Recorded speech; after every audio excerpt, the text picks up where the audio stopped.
Hello hi friends, అందరు ఎలా ఉన్నారు? Postal GDS cut off video చేయాలని చెప్పేసి చాలా రోజుల నుంచి అనుకుంటున్నాను. ఈ వీడియో చేయడానికి నాకైతే 100% ఎలిజిబిలిటీ ఉంది. ఎందుకంటే నాకు ఆల్రెడీ పోస్టల్ జీడిఎస్లో ఒక 2 ఇయర్స్లో 4 టైమ్స్ అయితే నాకు జాబ్ అయితే రావడం జరిగింది, కాల్ లెటర్ అయితే రావడం జరిగింది. అవి చూపిస్తూ next part 2 expected cut off అనే వీడియో అనేది కంపల్సరీ ఉంటుంది. ఎందుకంటే మీరు ఈ వీడియో చూసిన తర్వాత చాలామంది డౌట్స్ అయితే చాలా అడుగుతారు కదా, వాటి గురించి పూర్తిగా డౌట్స్ ఎక్స్ప్లెయిన్ చేసేప్పుడు ఆ లెటర్స్ కూడా మీకు చూపించే ప్రయత్నం అయితే చేస్తాను. ఉన్నాయనుకుంటారు 4, 1 or 2 అయినా మీకు చూపించే ప్రయత్నం అయితే చేస్తాను. కాబట్టి ఒక 90% నేను చెప్పేదే కట్ ఆఫ్ ఉండొచ్చు, 10% అటు ఇటు అవ్వచ్చు. ఎందుకంటే కట్ ఆఫ్ అనేది ఎప్పుడు ఎవరు ఎగ్జాక్ట్గా చెప్పలేరు, ఈ విషయం మీకు తెలుసు అనుకుంటాను. మ్యాక్సిమం 90% అదే ఉంటుందని నేనైతే ఎక్స్పెక్ట్ చేస్తున్నాను. దయచేసి మన ఆల్మన్ గెలిగోడ్ ఛానల్ అయితే సబ్స్క్రైబ్ చేసుకోండి. 1K వైపు వెళ్తుంది. ఎడ్యుకేషన్లో అవ్వచ్చు, నాలెడ్జ్ వీడియోస్ అవ్వచ్చు, రెగ్యులర్గా అయితే వీడియోస్ మీ ముందుకు వస్తూనే ఉంటాయి. దయచేసి మన ఛానల్ అయితే సబ్స్క్రైబ్ అయితే చేసుకోండి. ఇకపోతే మనం పోస్టల్ జీడిఎస్ కట్ ఆఫ్ గురించి అయితే మాట్లాడుకుందాం. ఓసీ అవ్వచ్చు, అలాగే బీసీ, ఎస్సీ, ఎస్టీ, ఈడబ్ల్యూఎస్ అన్నిటి గురించి మాట్లాడుకునే ప్రయత్నం అయితే చేద్దాం. ఓకేనా? ఫస్ట్ ఓసీ మాట్లాడుకుందాం. పాయింట్స్ రూపంలో చెప్తాను, అవి మీరు మార్క్స్ రూపంలో కన్వర్ట్ చేసుకోండి. దాంట్లో మీకు ఏమైనా డౌట్ ఉంటే ఒకసారి అయితే కింద కామెంట్ సెక్షన్లో కామెంట్ చేయండి. పార్ట్ 2 వీడియో అనేది కంపల్సరీ చేస్తాను. నాకు జాబ్ వచ్చిన లెటర్ చూపిస్తూ, అలాగే మీరు ఏమైనా డౌట్స్ అడిగితే దాని నుంచి క్లారిఫై చేస్తూ వీడియో అయితే ఉంటుంది. మీరైతే కింద కామెంట్ సెక్షన్ అయితే కామెంట్ అయితే చేయండి.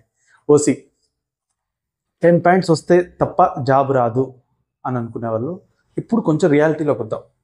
మా తమ్ముడు ఫ్రెండ్ ఓసీ, అంటే మా ఫ్రెండ్ వాళ్ళ తమ్ముడు ఓసీ.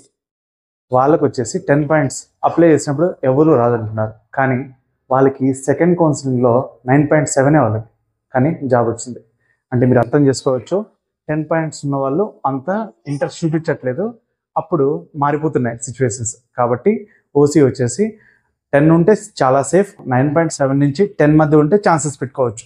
9.7 ఫస్ట్ సార్ రాకపోయినా సెకండ్ కౌన్సిలింగ్లో అలా రావచ్చు మీ సిచ్యువేషన్ బాగుంటే. 9.7 నుంచి 10 మధ్య అయితే బెస్ట్ ఛాన్సెస్. 9.8 నుంచి 10 మధ్య మంచి ఛాన్సెస్ అనే రాసుకోవచ్చు. కానీ 9.7 ఉండే అబ్బాయికి కూడా వచ్చింది కదా, ఇంకేం మాట్లాడాలో తెలియని సిచ్యువేషన్. ఓకేనా?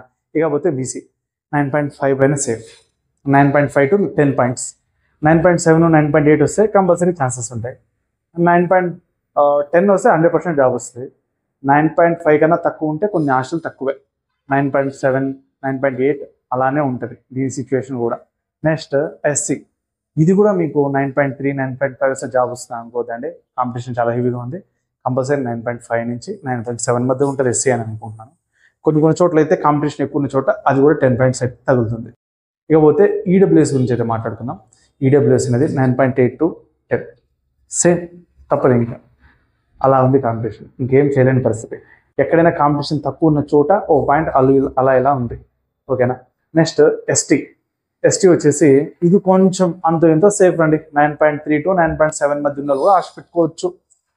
అలానే 9.3 వచ్చిన కూడా జాబ్ వచ్చిన టైంలో ఉన్నాయి. 9.5 వచ్చిన కూడా ఎస్టీలో జాబ్ రాని సిచ్యువేషన్ కూడా ఉన్నాయి. ఆ ఏరియాలో ఉండేదాన్ని బట్టి మీకు అర్థమైందనుకుంటా. కట్ ఆఫ్ అనేది మీరుండే ఏరియాలో ఉండే మెరిట్ స్టూడెంట్స్ డిసైడ్ చేస్తారు. అది ఎవరు డిసైడ్ చేయరు, పోస్టల్ డిపార్ట్మెంట్లో పనిచేసే వాళ్ళు డిసైడ్ చేయరు. మీ ఏరియాలో ఉండే మెరిట్ స్టూడెంట్స్ అనేవాళ్ళు కట్ ఆఫ్ని అయితే డిసైడ్ చేస్తారు. ఇప్పుడు మీకు అర్థమైందనుకుంటారు కట్ ఆఫ్ గురించి క్లియర్గా. కింద కామెంట్ సెక్షన్లో అయితే కామెంట్ అయితే కంపల్సరీ చేయండి. పార్ట్ 2 వీడియో ఉంటుంది, నాకు వచ్చిన లెటర్ చూపిస్తూ. ఇంకా మీకు ఏమైనా డౌట్స్ ఉంటే క్లియర్గా చెప్పే ప్రయత్నం అయితే చేస్తాను. ఒకవేళ మీకు ఎవరికైనా 10th మంచి మార్క్స్ ఉంటే దయచేసి ఈ జాబ్కి అయితే అప్లై చేసుకోండి. ఏ జాబ్ లేనప్పుడు ఇది మీకు చాలా మేజర్ రోల్ అయితే వహిస్తుంది. ఓకే అండి, ఇలాంటి ఇన్ఫర్మేటివ్ వీడియోస్ అయితే మన ఆల్మన్ గెలిగోడ్ ఛానల్ అయితే రెగ్యులర్గా వస్తూ ఉంటాయి. దయచేసి మన ఛానల్ అయితే సబ్స్క్రైబ్ చేయండి, మన వీడియోస్ని లైక్ చేయండి, షేర్ చేయండి. మళ్ళీ మరొక మంచి వీడియోతో కలుద్దాం. అంతవరకు బాయ్.